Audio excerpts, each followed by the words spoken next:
दोस्तों, हम हर हफ्ते बड़ी मेहनत से आपके लिए एक दिल दहला देने वाली एनिमेटेड हॉरर स्टोरी बनाते हैं। तो अगर आप हमारी यानी ड्रेड एक्स टेल्स चैनल की कहानियां एंजॉय कर रहे हैं तो हमारे चैनल को सब्सक्राइब कीजिए और हमारी लेटेस्ट वीडियोस की नोटिफिकेशन के लिए बेल आइकन दबाना मत भूलना।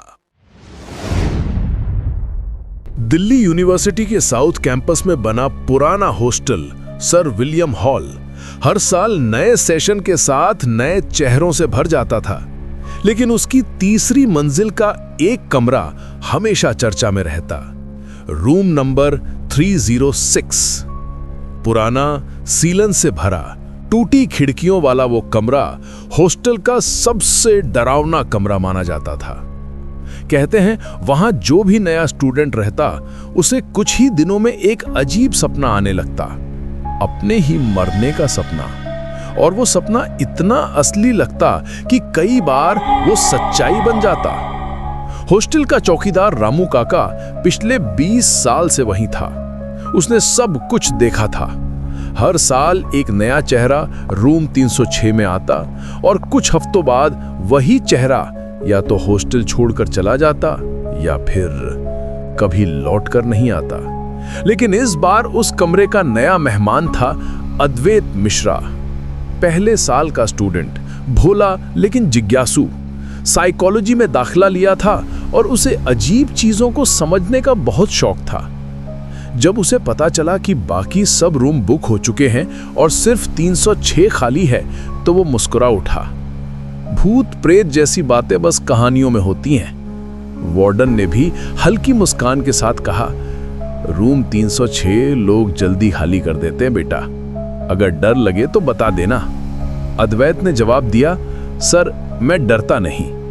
रामू काका ने जब उसका बैग उठाने में मदद की तो फुसफुसा कर बोला, बाबू रात को कोई दरवाजा खटखटाए तो खोलना मत, चाहे कोई कितना भी बुलाए। अद्वैत हंस पड़ा, काका हॉस्टल में सीनियर मजाक करेंगे बस। पर काका की आंखों में हंसी नहीं थी। तीसरी मंजिल तक सीढ़ियां चढ़ते हुए उसे एक अजीब ठंडक महसूस हुई।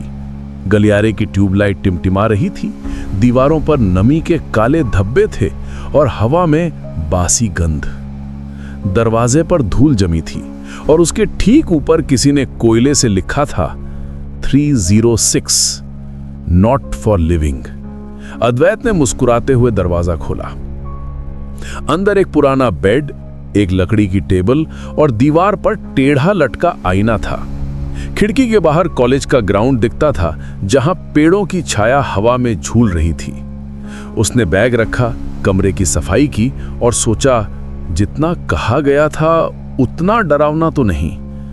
रात के 12:30 बजे तक वो नोट्स पढ़ता रहा। बाहर हल्की बारिश शुरू हो चुकी थी। तभी दरवाजा अचानक ठक ठक ठक की आवाज के साथ हिला। वो उठा, दरवाजा खोला, बाहर कोई नहीं, बस खाली गलियारा। उसने सोचा शायद हवा होगी और वापस बिस्तर पे गया।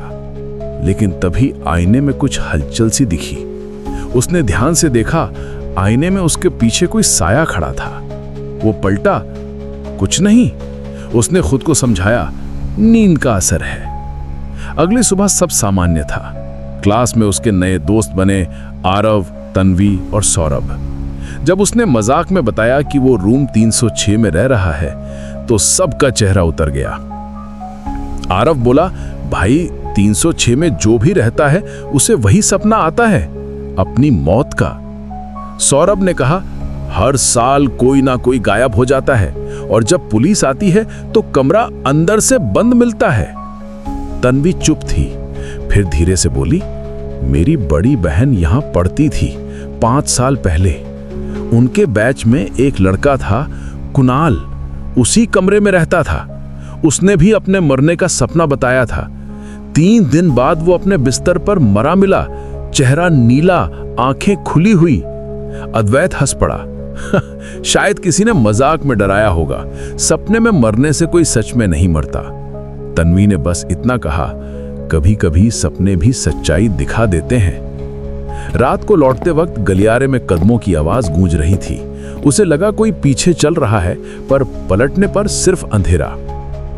कमरे में पहुंचते ही ठंडी हवा का झोंका चला और लाइट्स टिमटिमाई। उसने बेड पर लेटकर आंखें बंद की। सपने में उसने खुद को उसी कमरे में देखा। दीवारों पर गाढ़ा लाल रंग टपक रहा था। आईने में उसका चेहरा दिखा, पर वो मुस्कुरा नहीं रहा था, हंस रहा था, डरावनी हंसी। अचानक उस चेहरे ने कहा, तू अगला है। अद्वैत नींद से चीखते हुए उठा। घड़ी देखी, ठीक 3:06।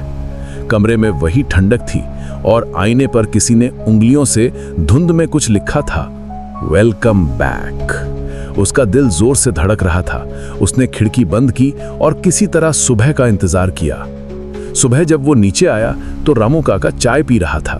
उसने कहा, काका, उस कमरे में कोई है, रात को मैंने आवाज सुनी। रामू काका ने गहरी सांस ली। हर साल कोई यही कहता है बेटा, पर सुन, अगर सपनों में खुद को मरता देखो तो किसी से मत कहना। क्यों? अद्वैत ने पूछा। काका ने बस इतना कहा, क्योंकि जिसने भी बताया वो अगले दिन जिंदा नहीं रहा। उसके बाद भी अद्वैत ने हिम्मत नहीं हारी। उसने तय किया कि वो इस राज को समझेगा, लेकिन उसे ये नहीं पता था कि रूम 306 का खेल शुरू हो चुका था। अद्वैत ने अब तक जितना भी पढ़ा था, psychology, dream studies, human mind, सब बेकार लगने लगा था। वो समझ नहीं पा रहा था कि जो उसके साथ हो रहा है वो सपना है या हकीकत। तीसरी रात फिर वही हुआ। सोने से पहले उसने दरवाजे की कुंडी 3 बार चेक की। फिर भी नींद के कुछ देर बाद उसे लगा जैसे कोई धीरे धीरे कमरे में घूम रहा है। वो उठा, आंखें खोली, अंधेरा, पर फर्श पर गीले पैरों के निशान थे। वो धीरे से उठा, मोबाइल की टॉर्च ऑन की। निशान सीधे आईने के पास जाकर खत्म हो रहे थे। आईने में हल्की सी धुंध छाई हुई थी, जैसे किसी ने अभी अभी उस पर सांस ली हो। उसने कांपते हुए कपड़ा उठाया और आईना पोंछा, लेकिन उसमें उसका चेहरा नहीं दिखा, बल्कि पीछे कोई खड़ा था। एक धुंधली परछाई सफेद कपड़ों में झुकी हुई। उसने पलटकर देखा, कुछ नहीं, लेकिन आईने में वो अब भी खड़ी थी। वो धीरे धीरे करीब आ रही थी। अद्वैत ने जोर से आंखें बंद की। जब खोली, आईना खाली था। वो पसीने से भीग गया। सुबह होते ही उसने ये बात आरव और तन्वी को बताई। आरव बोला, भाई अब मजाक नहीं, कमरे से शिफ्ट कर जा। पर अद्वैत ने कहा, नहीं, अब पीछे नहीं हटूंगा, मुझे जानना है ये हो क्या रहा है। तन्वी ने पूछा, क्या तुमने कभी ये सोचा कि ये सपना नहीं, याद हो? अद्वैत चौंका, याद? हाँ, तन्वी ने कहा, शायद किसी और की याद जो उस कमरे में मरा था। अद्वैत को लगा शायद सचमुच उस कमरे में कुछ हुआ था। उसने हॉस्टल के पुराने रिकॉर्ड खंगालने का फैसला किया। लाइब्रेरी के स्टोर में धूल से भरी फाइलें मिली और एक फाइल के कोने में लिखा था, रूम 306, केस रिपोर्ट 1999। अंदर अखबार की कट्टरें थीं। उसमें लिखा था, छात्र कुणाल अरोड़ा की रहस्यमयी मौत। कमरे के अंदर बंद दरवाजा, कोई संघर्ष नहीं, चेहरा नीला, होठों पर अजीब मुस्कान। उसके नीचे हाथ से लिखा था, हर साल वही तारीख, वही कमरा। अद्वैत की रीढ़ में ठंडक दौड़ गई। उसने तारीख देखी, 19 अगस्त, और आज 17 अगस्त थी, यानी सिर्फ 2 दिन बाद वही दिन आने वाला था।